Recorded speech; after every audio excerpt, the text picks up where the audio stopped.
language, the ivy shrub is called ashaqa.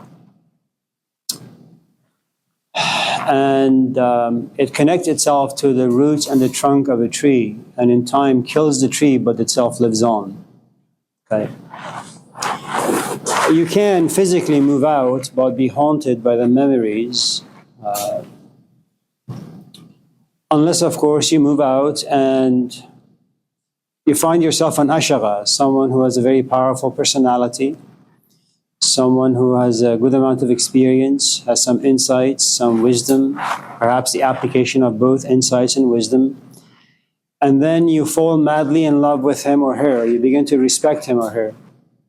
And then you spend a good amount of time with them until some of the qualities that they have within will kind of rub off of you. And slowly you begin to mimic their mannerism. First, it's going to be external. You just like the way they move, you like the way they talk, you like the way they think, but you haven't yet embodied. So change is going to be very, very difficult. But before going that particular route, when you say, if, for example, you have some bad models, and that also depends on what you consider to be bad. It also depends on your age as a kid. It's very different that when you come to recognize that your parents have some really awful qualities at the age of, say, 15, as opposed to age, say, 5 or 4 or 2. At first, at the age of 2, you can't really tell, and who and what your parents are slowly are going to just creep inside you. These are what they call the formative years, that you're still growing, maturing, absorbing like a sponge. And who and what your parents are eventually become part of who and what you will become.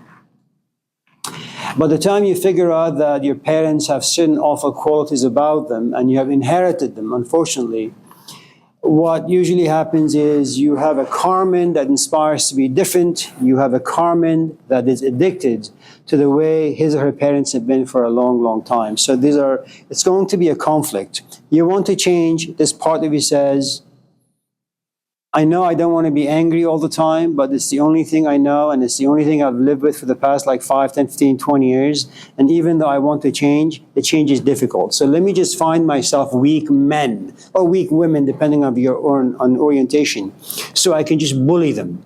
And as long as I can bully them with my anger, life will continue. Okay? And then you may come to a place where you say, I want to change. Now, that depends on if you're 25 or 35 or 45 or 55. The longer that history remains inside you is like a tree. You have a redwood that's a gallon, and you have a redwood that's about 25 years old. If you wait to change till you're 40, there's a good chance that the roots are really, really deep. And in as much as you're inspired to change, you won't be able to. You'll make some modicum adjustments here and there. They're very, very minor, but you can't. And like anything else, if you can catch these flaws at a very early age and then find the resources to make the changes, then there's a good chance that you may be successful.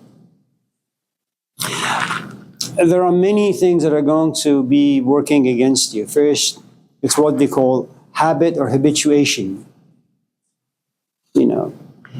And even though I'm making this very black and white, it doesn't really need to be. There are some very important gray areas as well. Some people are born and are raised and are grown in a very, very toxic environment, and they turn out to be saints. But that's very, very rare. You may also have very allergic reaction to the way your parents are, and naturally, organically, you will move to be the opposite of who and what they are. But ultimately, we're going to very much turn out to be like our parents. So before, again, going even that direction, the next question I suppose I would ask is, when you say bad, what exactly do you mean?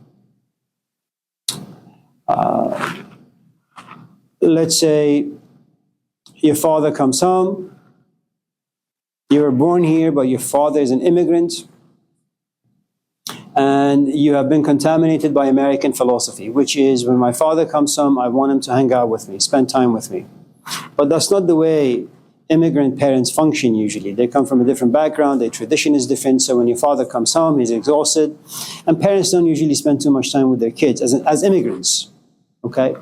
But here you are born here, you have the American narratives, you have the American psychology, even though you may have your blood come from elsewhere. Here your parents, completely from a different culture, different tradition, and so you have two different perspectives. Okay.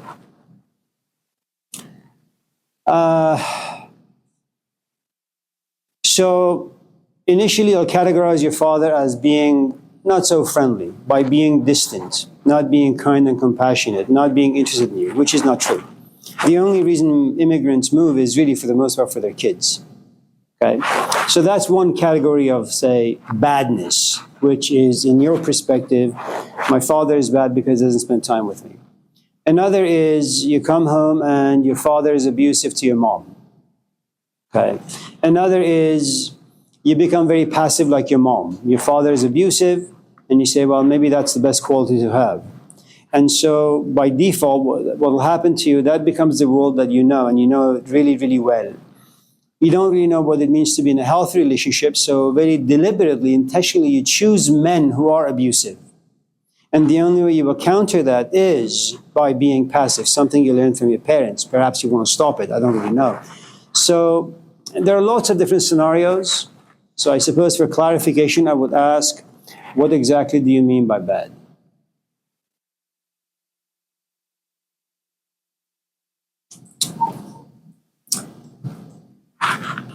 I'll give you an example. If you ever go to Japanese monasteries or a Japanese center where psychologically and intellectually you're being trained, so what happens usually is you sit with a group of people and you can't make any movements. Now, in certain spaces, you can't even make emotional or mental movements, and perhaps the senior or the person who's guiding this group can recognize when you're making emotional or intellectual movements. So the moment they catch you making any movements at all, they come to you with a stick, a bamboo stick, and they'll hit you really, really hard, 3 times on this shoulder and 3 times on the other shoulder.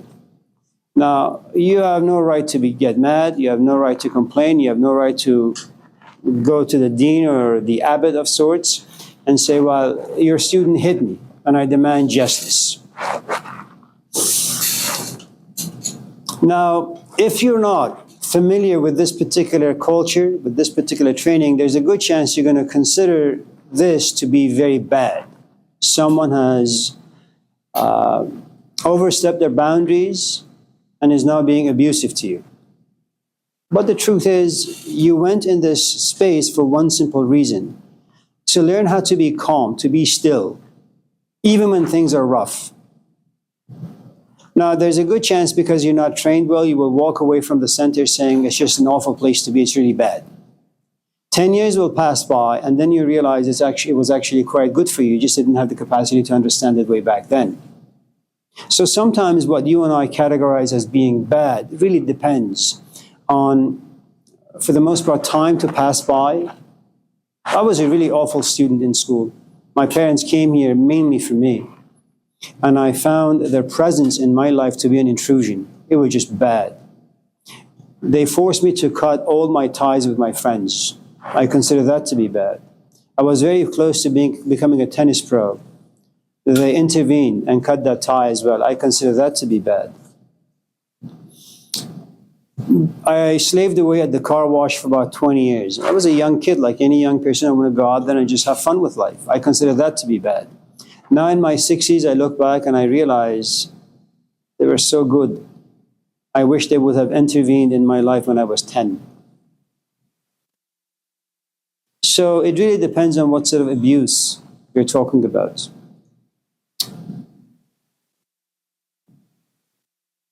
So did you want to clarify, or should we just move on? In general, so most people are like extreme cases, like alcoholism, physical abuse, or like, for example, watch your parents. That's like also.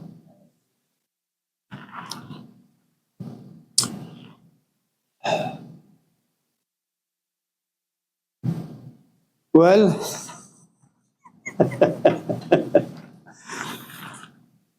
I wasn't laughing at you or the question. I was just looking at Cadence and the way she was gulping down her shake.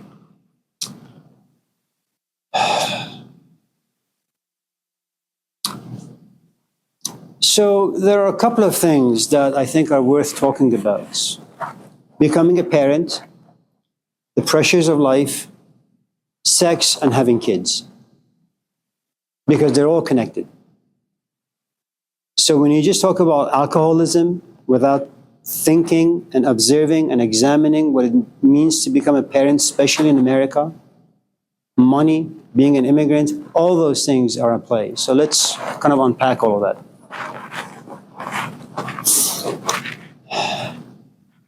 I'm just going to create a story. I hope you don't mind. This is not about you, but since it's your question, I'll put you in this particular story. Is that okay? So let me first tell you how you came about. Okay? And I'm not going to make it very traditional. I'll make it a bit more Western, a bit more hippie-ish, if you will. So a man goes to a party. Everybody's dancing, having a good time. Now, why would a man go to a party, a young man? Well, it's fun being around people your own age. It's fun seeing people dance and move around and talk gibberish. Right?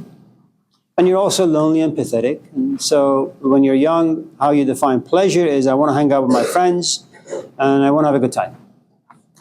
So you go out there and there is a woman in the back. Remember what we talked about a couple of days ago about attraction. You don't know how, you don't know why. You look over there and you see, she looks really good. Now comes the second stage, which is you become a political animal. How do I go to her and ask her some questions, get to know her? And the truth is you don't want to get to know her, you just want to have sex with her. Okay?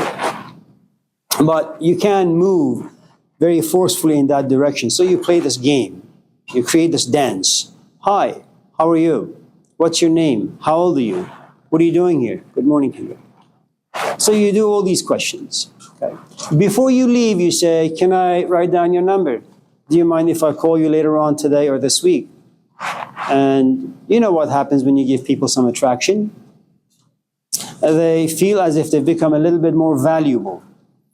You walk into a party lonely, pathetic, sad, and now you're inspired because someone looked at you and in fact came over and talked to you. Which means, well, there are parts of you that are attractive and this other person likes you. None of this stuff happens mindfully. We don't know why we're attracted to certain people. And the moment you find yourself attracted, you force yourself to go forward. Or some force forces you to go forward. So the two of you talk. Now, what happens when attraction grows? Well, you can fantasize coffee as much as you want. There comes a point where the fantasizing about coffee has become so intense that you say, you know what? I'm going to tell Amir I'm going to use the restroom, but instead I'm going to go to the cafeteria, grab myself a cup of coffee, and then come back to the class. That's what happens when you keep fantasizing and imagining. Okay? Psychologically, you kind of force your body to go somewhere, grab the thing you want, and come back. So when you hang out with someone, often spend a lot of time, you have no choice but to create stories. Desires and passions begin to blossom. And after a while you say, okay, I know her, I've talked to her, I like the way I feel when I'm with her, and I'm sure she likes the way she feels when she hangs out with me. The next step is, I wonder how her hand feels if I was to hold her hands. I wonder how it would feel if I put my hands around her shoulder.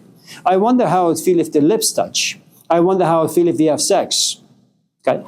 Now, how old are these people? 19, 20. Do they know much about human nature? No.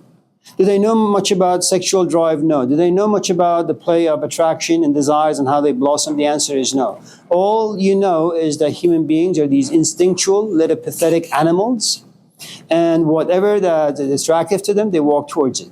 So there comes a point where this man and this young woman find themselves in the backseat of a car or a truck or a bedroom somewhere. and they have sex. Are they planning to have children? No. All they want to do is to just enjoy this activity called sex. Okay? After a few weeks, this woman comes back and says, I missed my cycle. I think I'm pregnant. At first, the man is horrified, but let's just say you're a Catholic and he's a Catholic. Termination of pregnancy is a no-go, so you have children. Now, what is the foundation of this particular pregnancy? Was it planned? No. Was it rational? No. Was it instinctual? Absolutely. Do you have children because, what? You've read books about parenthood? You've observed what it means to be a parent in a capitalistic society? That you have resources as an 18, 19, 20-year-old? The answer is no. Do you have money? No. Do you have a house? No. Do you have parents who are supportive? The answer is no. You just want sex. And the outcome of this particular activity caused you to get pregnant, or some woman. Okay. Now, the moment you have sex, and the outcome of sex becomes, pregnancy, and I'm going to be a dad, I'm going to be a mom, now something very strange happens to you. For whatever the reasons are, the way we've been wired, you feel yourself all of a sudden to become responsible. That responsibility pushes you into you becoming civilized. You take a few classes. You also have 2 jobs. You also begin to look for studios or 1 bedrooms or 2 bedrooms. Are you ready for any of this? The answer is no. Is this too much pressure on you? The answer is yes. But you're young. And the domain of every young person is, I am going to be the best father. I'm going to be the best mother. Like Atlas, I will carry the sins of the world on my shoulder. I will have 10 jobs. I'll only sleep 1 hour a night, but I'll be the best dad. And eventually we'll save our money. We'll buy a mansion. I will never scream at my kid. I will never put my hand on him. I will never drink. I will never smoke. I will never be abusive to my wife. These are everything that people think about. No one intentionally becomes abusive. And I got to tell you, if having children was a rational exercise, no one would have children.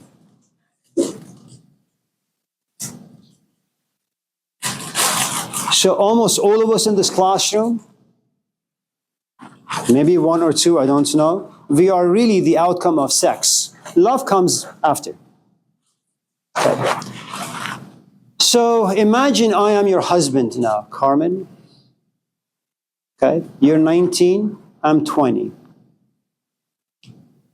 I didn't have sex to become a father. I had sex to just really have fun. You never thought in a million years you're going to turn out to be like your friends, pregnant at the age of 19 with no school, no money, nothing. But life happens. Here you are, and here I am. I don't want to disappoint my dad. You don't want to disappoint your parents, neither do I. I can't just walk away unless I'm a complete scumbag. Okay? I say, well, it's your responsibility to do whatever, I'm out. Let's say I'm not like that. I say, okay, let's make it work the best we can. Do I think about divorce? No. Do I think about breaking up? No. Do I want to honor the fact that you're pregnant, we're going to have a life? Yeah. Do I understand the pressures of society? No. Do I understand the pressures of being a father? No. Do I understand the pressures of being in a relationship? No. I don't understand anything. I am governed only by one thing, imagination. If you saw the debate last night with Kamala Harris and Trump, Trump said something really interesting. I don't have plans, but I have concepts. I have concepts of what it means to be a father. I have concepts of what it means to be a relationship. But those concepts are abstract, live in space. They're not down here. Okay? Now, I look at my bank account, $10. Do I have like 50 units I'm carrying in school? Absolutely. But my new life and my old life don't mesh too well. So you know what I do? I drop all of my classes. At the age of 19, perhaps having no parents, having no money, you know what I do? I work at Home Depot. Maybe I work at In-N-Out. Maybe I'll begin to sell drugs. Who the hell knows? I'll do a lot of different things to make some cash. Now, while I make money, you know what you and I will do? We'll go to Target. We'll buy a crib together. We'll go to the room, the 2-bedroom that we have, one for us, one for the kid. We'll paint it pink or blue. We'll buy all sorts of tools, and it's fun. I've been there. It's really, really fun. It's the best moment in our relationship, where you and I sit together, we sew things together, we paint things together, we create stories together. Okay? And that happens with the first kid. The second kid, you loosen up a little bit.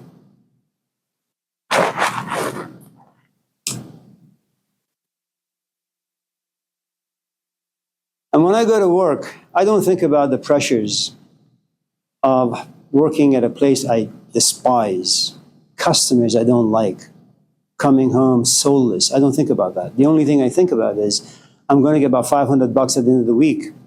I told Carmen we're going to go to Target and get A, B, C, D for this kid. Beautiful. Like anything else, going back to Caden's questions on Monday, is there anything under the sun that doesn't get old, doesn't get boring, doesn't after a while irritate, frustrate you, anger you? The answer is no. I am tired of going to Target. There is nothing else we can do for the room. Let's just wait for this kid to come out. And then you and I will go to Kaiser, and the kid comes out. And man, I'm excited. For the first time in the presence of something that's profoundly innocent and pure.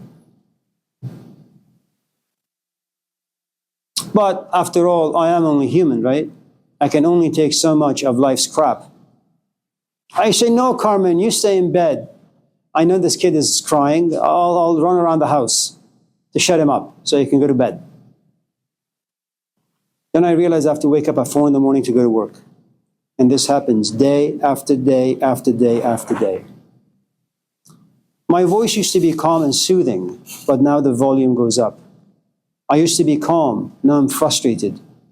And one of the things you need to understand about kids is that as parents, initially you have control, you have power. Little by little you begin to lose that power. They begin to cry for reasons you don't know. You want to go to sleep, but you can't. You want to rest, but you can't. Why? Because now there is something in your life.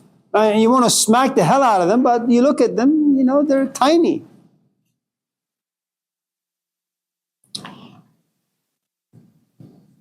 Now something is going to happen to me. I have no power over this kid who cries all the time for reasons that I can't comprehend. And I'm going to look at you, and I'm going to look at my life. I dropped out of school. My parents hate me. I have no time for myself. I have no time for my friends. I have nothing. And you know who did this to me? You did. You and I talked about this. We're only having sex. I don't want to be a father. And you and I talked about this. Should you become pregnant, termination of pregnancy is an option. You said no. I'm 20. I have all these dreams.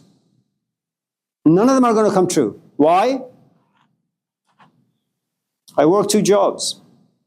I come home exhausted. I can't sleep. And from this point on, every time you and I begin to talk to one another, it's a screaming match. So what the hell do you want me to do with this? Do I have parents to talk to? The answer is no. And because they're angry at me, every time I go to my dad and say, Mom, Dad, this is my life, what's my mom going to say? She's going to pour salt on this open wound. I told you so. You're a piece of shit. I told you so. You're not ready for any of this. I go there for some solace, for some refuge, for some shade. She makes more of a mess of my psyche. And so I said, well, maybe I should try some weed just to relax a little. And I do. And lo and behold, I am relaxed. And then something about me clicks. Every time I am irritated, frustrated, angry, depressed, why don't I just smoke? Some people move towards alcohol, Maybe I should drink. Now, because of people's temperament and personality, some people smoke and become more angry, and some people smoke and become less angry. Some people drink and become more angry, and some people drink and become less angry. No one knows. Now, I'm not smoking because I say, well, weed is a natural medicine.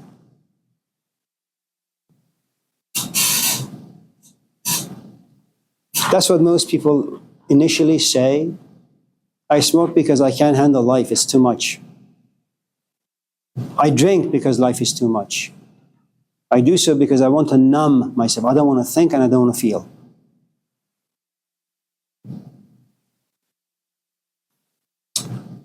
And little by little, what happens is I used to smoke or maybe drink once a week. Now it's twice a week. Now it's thrice a week. Now it's thrice a week. Now it's 5 times a week.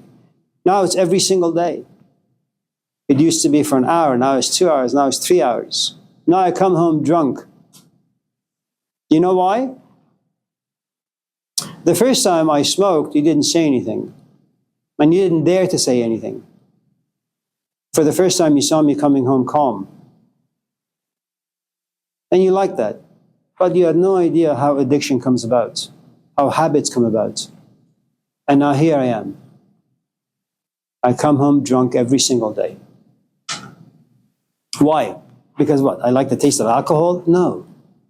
I had sex at the wrong time, got together with you at the wrong time, became a father at the wrong time, dropped school at the wrong time, had jobs at the wrong time. How much do you think I can put on my shoulders before I break? And by the time I'm an alcoholic, I have been broken. And I've been living in this brokenness for a long time. Now, Ivan over there happens to be our kid. What does he see? He sees you being passive. What other option do you have? You have to stay home and take care of the kid. I have to go to work. And every time I come home and I'm abusive, what does he see? A mom who's passive, a father who's aggressive. A mom who's kind and forgiving, a father who's abusive. And that becomes his GPS to life. Now, let's say you and I, while I'm drunk, we have sex again and we have another child. How do you think he's going to behave towards his younger sibling? He's going to follow in my footsteps, or maybe your footsteps. Your footstep is going to be very difficult. It's difficult to be kind. It's difficult to be forgiving. It's difficult to be compassionate. Mine is very easy because anger is very natural. Compassion needs awareness, mindfulness, not anger. Anger is instinctual. Life makes you angry because it's just too much. So you know what he does? Every time his younger brother begins to scream, he screams. He goes, sits on top of her head. That's the only thing he knows. And then he gets to be 10. And then you get a call from school. Your child is a bully. Can you guys come to the office so we can talk? Well, whose GPS has he followed? Me. Why am I the way I am? Life.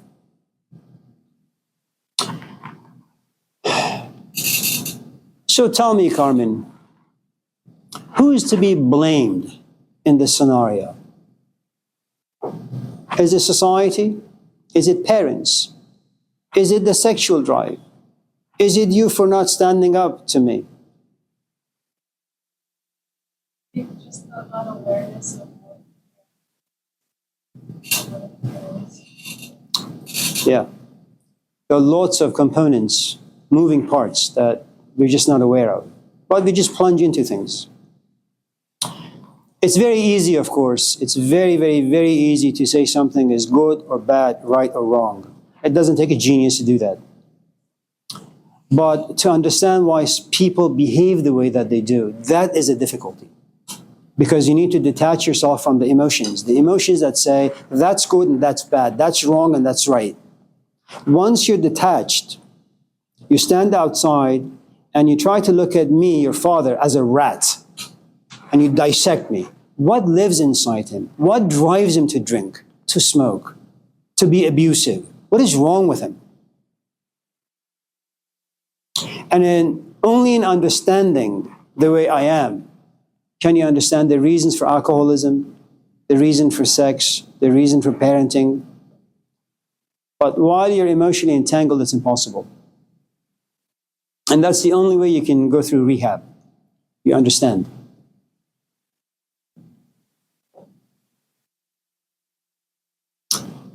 There is this other phenomenon too. In the 1960s, for the first time, human beings invented something, condoms. It's an amazing, amazing, amazing invention. Because for the first time in human history, you could actually have casual sex. And maybe know for about 90% certainty that the person you're with is not going to get pregnant. And our perception of sex, human interaction, began to change. Our definition of sex began to change. Our definition of relationships began to change. Because now you can have sex but not be responsible. Just go in, create emotions inside another human being and walk away.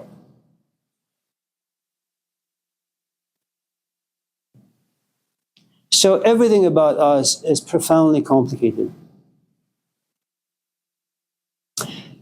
But let me also say that it would be very unfair to ask a 10-year-old or a 15-year-old or a 20-year-old with a busy life to sit back and go through this rigorous examination as to why their parents are the way they are.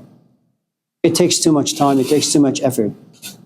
Because as a 15-year-old, first you have to carry this cross of getting to figure out why is it that your body is changing, especially for young women. Because your body begins to change. You're beginning to develop, hormones are beginning to change. Your brain chemistry is beginning to change. Not only do you have to figure out the sort of animals that you're becoming, you have to figure out your mom, your dad, your school, work, a whole host of things, and it's too much. So the best thing that anyone can do, just in case they find themselves in a very abusive environment, is move out. Stay somewhere. You know, once you're seasoned, then you can go back to the war zone. But you approach it differently now. You know, be like James Baldwin, in the sense that America is a racist environment. It's no good. So you just pack up and you move to France. You live amongst the poets, amongst the artists. And when you mature a little, when you're seasoned a little, you come back to the States. And when you come back, you've done a couple of things. Not only have you gotten yourself to a place where you've accepted your homosexuality, you've also accepted your skin color. You've also accepted your community. You've also accepted the other community. Now that is a seasoned human being. Very difficult for people to get that done.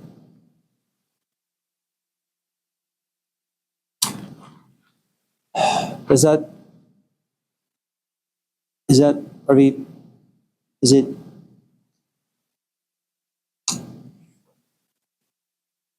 anyone else before we go on? Love? How do you think people often hurt people that they love and love people that they hurt?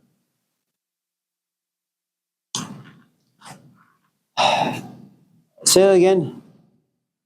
People hurt people that they love and love people that they hurt. Why do people hurt the people that they love? Okay.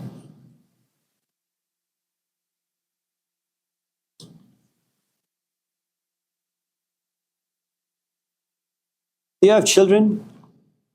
Thank God for that. So when you do have your own kids, like 50, 60 years from now, Mr. Love, you will find something very interesting. Hopefully, when you have your kids and you raise them relatively well, they're like 5 or 6, you take them to your neighbor's house and you realize they're very, very well-mannered. They sit when your host asks your kids, do you want anything to drink? Yes, please. When they take napkins, they put it on the table, they put the cup on the napkin, they drink with a straw. They're very, very well-mannered. And you sit back and say, my God, this is really interesting, beautiful. And then they come home. And within a minute, your house turns upside down. And then the question is, why is it that when they go to their neighbor's house, they're so well-mannered when they come to your house? They act like pigs.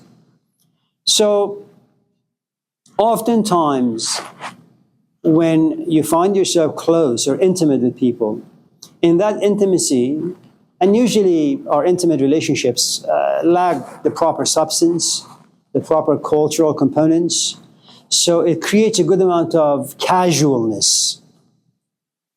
And when you become casual with someone, you don't respect them the way you used to. There is no need to leave a good impression. They're not going to go anywhere. Their body is addicted to yours. And so you give yourself the permission or the right to kind of just be raw. And that's the thing. You become raw, you know. There are lots of movies about this, you know, where I was watching these short YouTube clips. And what is this show called? Jack Reacher. It's this big guy, you know, he's at a teller or somewhere, he's going into a bar, and there is this man, he just beating the hell out of this young woman, and she's all black and blue, and he goes and grabs her, and he grabs him. Now, Reacher is a huge guy like Mike Tyson. This other fellow is like a mouse. And the moment this guy looks at this Jack guy, says, "I'm sorry, I will never do that again." Now, why can't he beat up Jack Reacher? Well, first of all, you're talking about physicality. Jack Reacher is 5 times the size of this other guy. Second, he doesn't know Jack, he doesn't know his capabilities. The woman is weaker. Okay. So oftentimes when you become abusive, you hurt people for however shade it comes in. First, because you know them well. You're intimate. You become casual. Okay? And they become very, very passive.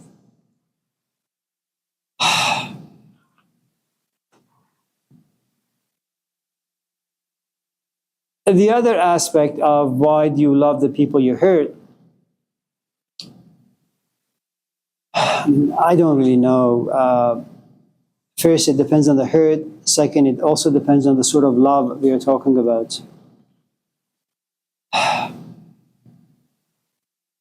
Imagine you and I are dating, okay? And initially, we are both very respectful to one another. I don't know much about your past.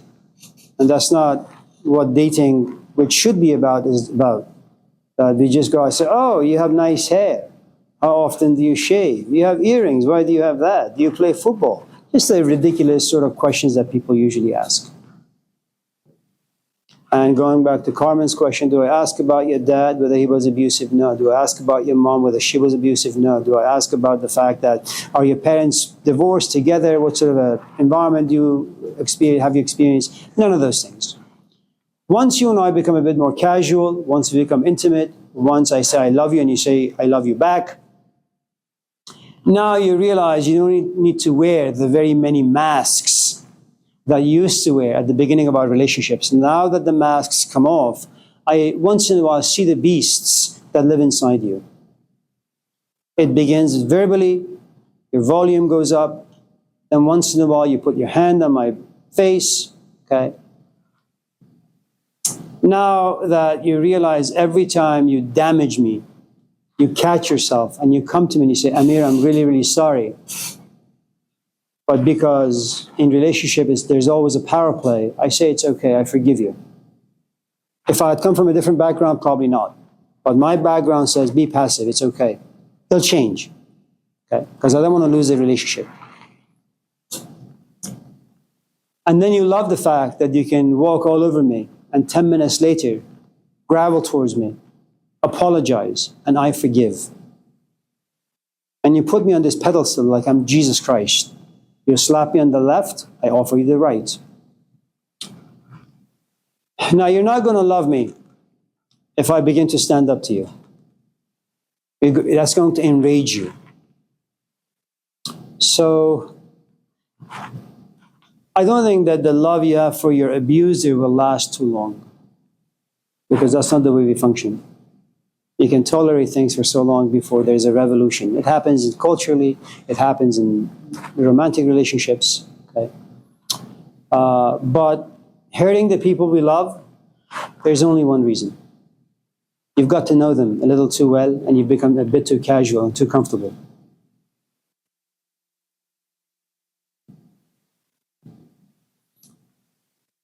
If I ask you in this class, do you smoke?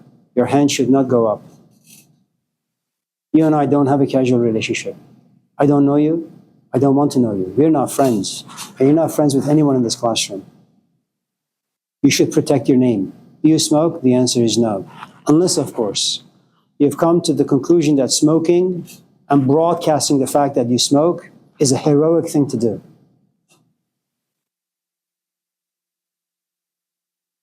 I'm 60, you're 20. When your hand goes up and you say, I smoke, the first thing that comes to me is this guy has no shame. He has no respect for his elders. And that has to do with your culture, the fact that you think that you and I are equal, that you're an individual, you have rights, freedom of expression, all that garbage. Yeah. Howard.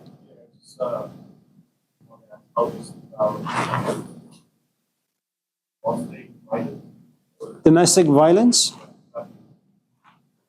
And we talked about it earlier in regards to Carmen's question. I'm sorry? No, it's not different. And we also talked about it in this particular context when we were talking about love's question. من از بیگانگان هرگز ننالم که با من هرچه کرد آن آشنا کرد.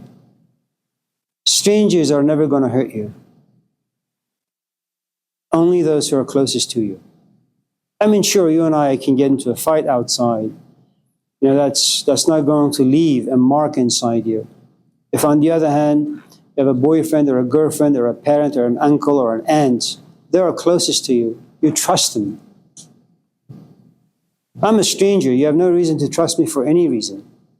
But if I'm your brother, if I'm your father, you walk into this relationship with a good amount of trust. And then I take advantage of that trust.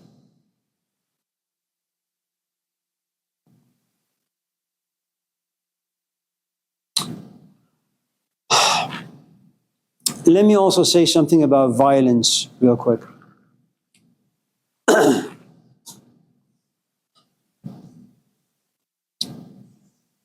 As I've said many times in this class, life is problematic.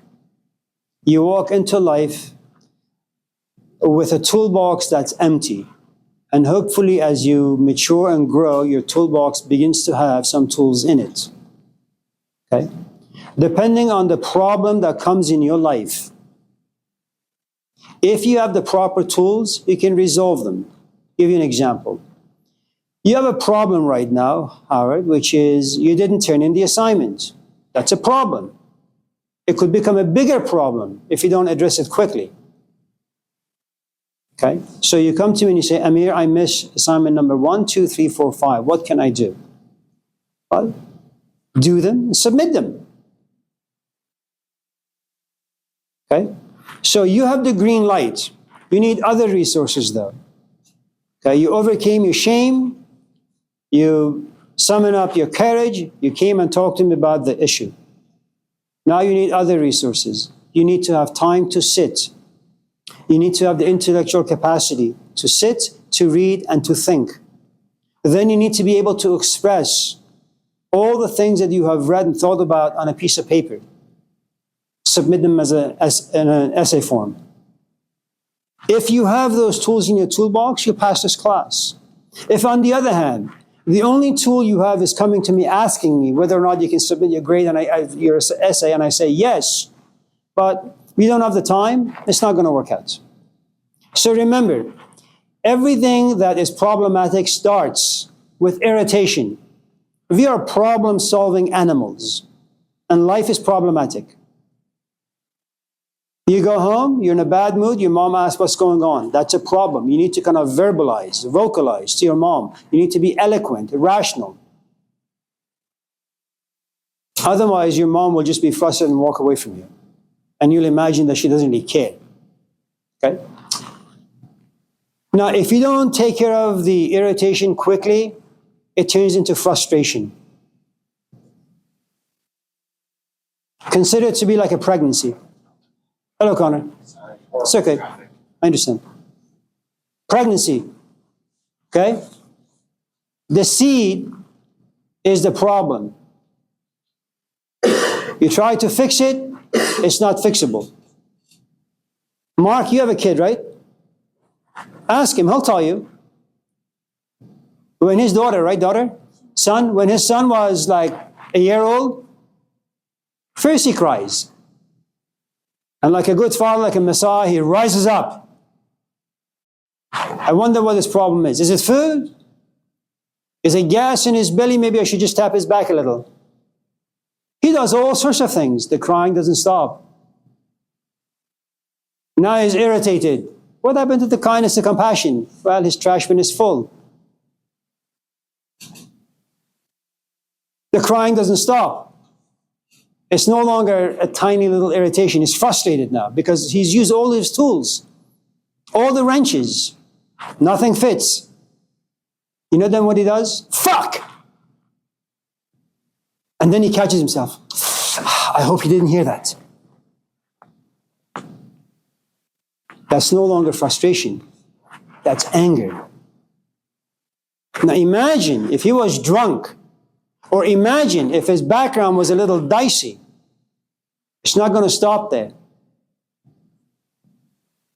He's going to gaze into this kid's eye, say, shut up, scream.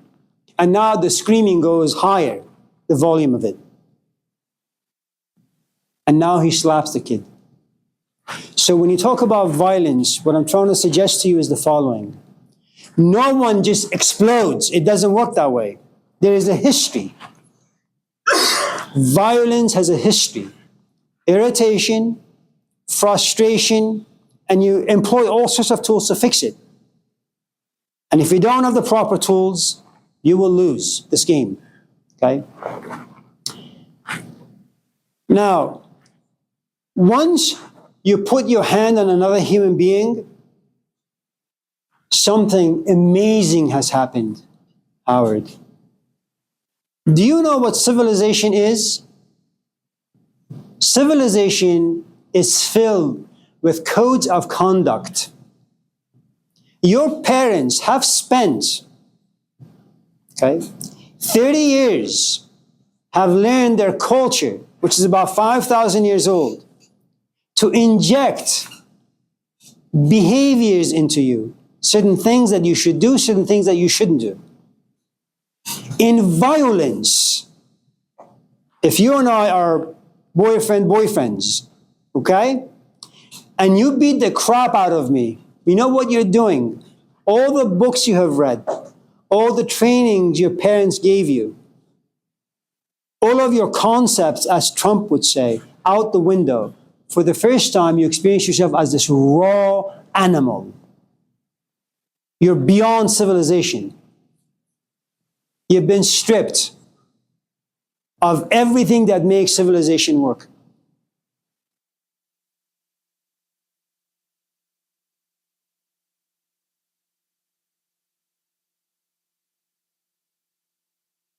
So next time you walk in the streets and you see two guys fist fighting, their parents are there no more, psychologically speaking.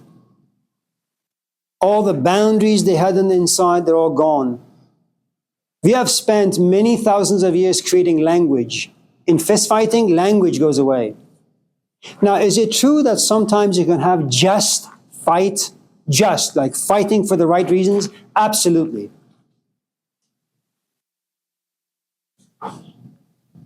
If you see some guy, I'll tell you a real story. I was picking up my wife some years ago from the BART station across the street. I was waiting for her. She was pregnant, 8 months. So this girl gets into this white Honda, mixed races. I don't know what the hell happened, but this guy begins to beat up this woman really, really badly. I mean, this is a huge guy.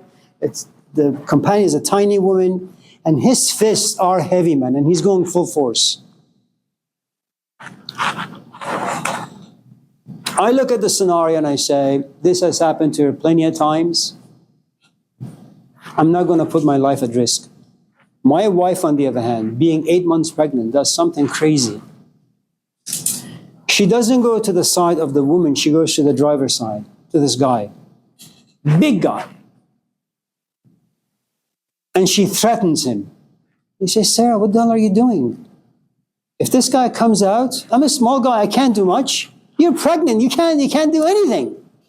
And what happens if all of a sudden something happens to this kid inside you?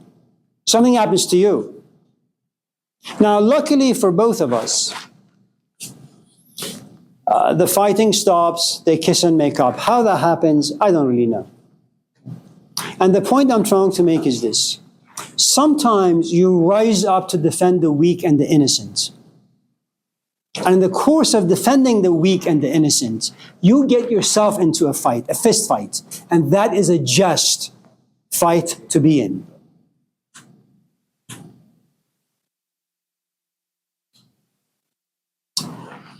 Cadence?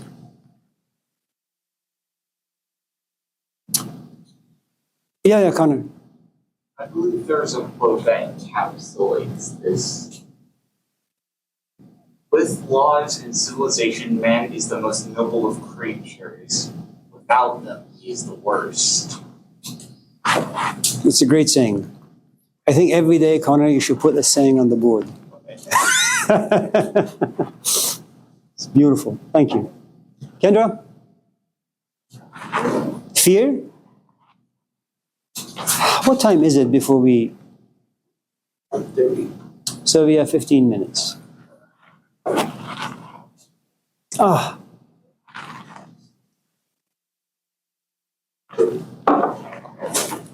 Make sure I don't go over because I have a meeting. So remind me, please.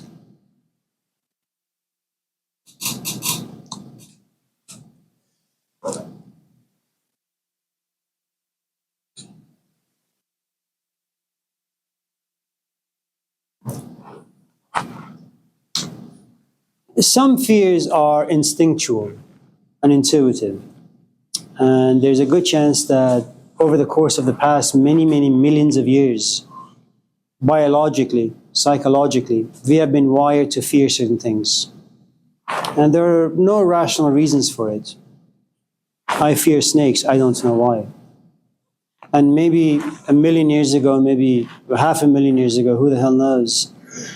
Our ancestors experienced something traumatic over and over and over again. It's just part of our DNA. So some of them are rational. I mean, irrational because they are part of evolution. You can try to understand them, but you won't be able to. Unless, of course, you try to overcome it by training yourself to be in a very hostile environment until that hostility is perceived no more. You can continue having fun with rattlesnakes until they become your pet, I suppose. Okay? There are certain other fears that are the outcome of experience. These are what we call learned. Intuitively, as a kid, you run to your father. It takes a couple of punches or slaps or screams where you learn that your father may not be the safest ground to walk towards. You learn that. And you learn that because you've experienced it over and over and over again.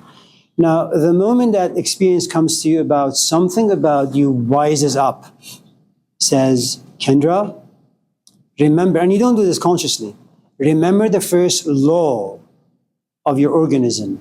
Preserve your health. Preserve your life. Protect it. Do not put your face, your body in harm's way. When your father comes home, don't run. Stand. Look at him. Observe him. Pay attention. Study his body language. If he happens to be, according to your observation, a safe ground, walk towards him gently, slowly. Should you realize his expressions remain the same, walk a little faster. Don't run and embrace him. Tap his toes first. Touch his fingers then. Then give him a hug. And that fear is a good fear because it protects you. Now, can some fears be obstacles? Yes. Imagine that you and I go out and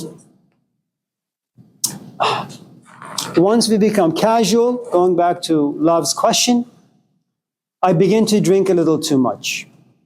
And when I'm a little buzzed, I become a bit abusive. Okay?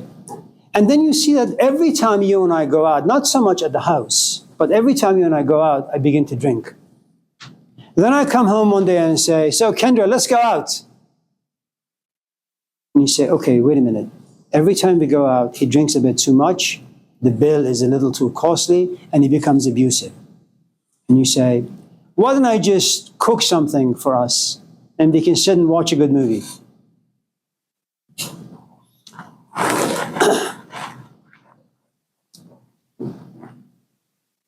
You begin to develop or have or find some tools to combat certain experiences. So to overcome this particular fear, you pay attention and then you walk the opposite direction. Fear is really, really, really good. It's really, really good. You know, you may go to one of these self-help sections in bookstores and find that how to overcome fear, how to overcome this, how to overcome that. It's stupid. You know, if you've been married and then you're divorced, you have every reason to be fearful of getting remarried. Will it hinder you? Yeah. Maybe you'll find a Messiah who'll ask you out on a date, but the fear is too overwhelming and you'll reject him or her. And those are subtle things that it just takes time to figure out. But for the most part, fear is there as a protective mechanism. It's really good.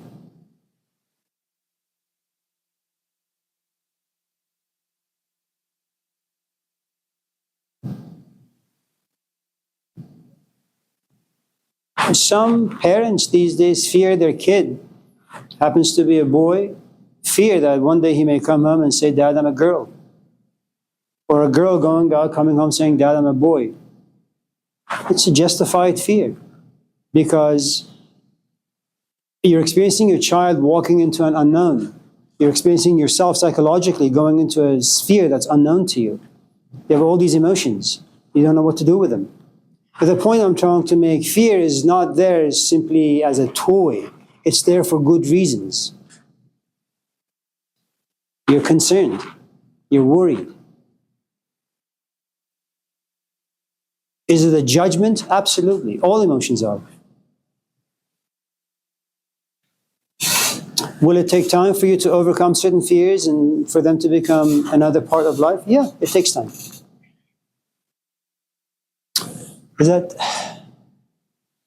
Is there like something specific?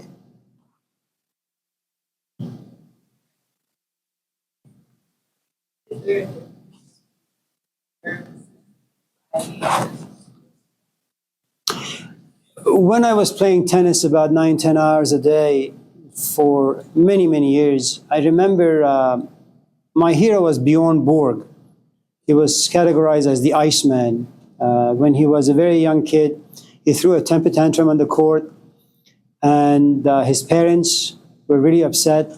They got him a coach, and I'm not quite sure what exactly happened, but from the age 15 and afterwards, every time he ran into a difficulty on the court, he showed absolutely zero emotions. So he was called the Iceman. When he retired in 1982, I remember Sacramento Bee, that's where I was living, every week they had a section about some of the wisdom of Bjorn Borg in relation to tennis. And one of the things he said, and I've never forgotten that particular wisdom that came from Borg, it was this. When you walk into a court, and when you're about to play your opponent, whoever that opponent may be, always walk in nervous. And you walk in nervous because you realize something. Your opponent could have a very good day. Don't ever approach your opponent casually, because you will lose. Always be nervous. That nervousness pushes you into being alert and aware and mindful. So being nervous is good. Because the truth is, whatever path in life you walk into, there are lots of unknowns. And it's good to be nervous. It's good to raise your hand, at the same time be nervous if your question is going to come out the right way. Because the truth is, if you begin to fumble, well, you have like 50 people in this room. They're going to look at you and say, oh my God, another Trump in a woman version. You don't want that. So what happens? Before you raise your hand and ask your question, you'll begin to kind of repeat the question in your head to make sure it actually makes sense. You have the right words. And then your hand comes up. And that nervousness refines you, betters you. And then when you ask your question, people say, wow, that was a really, really good question. Now,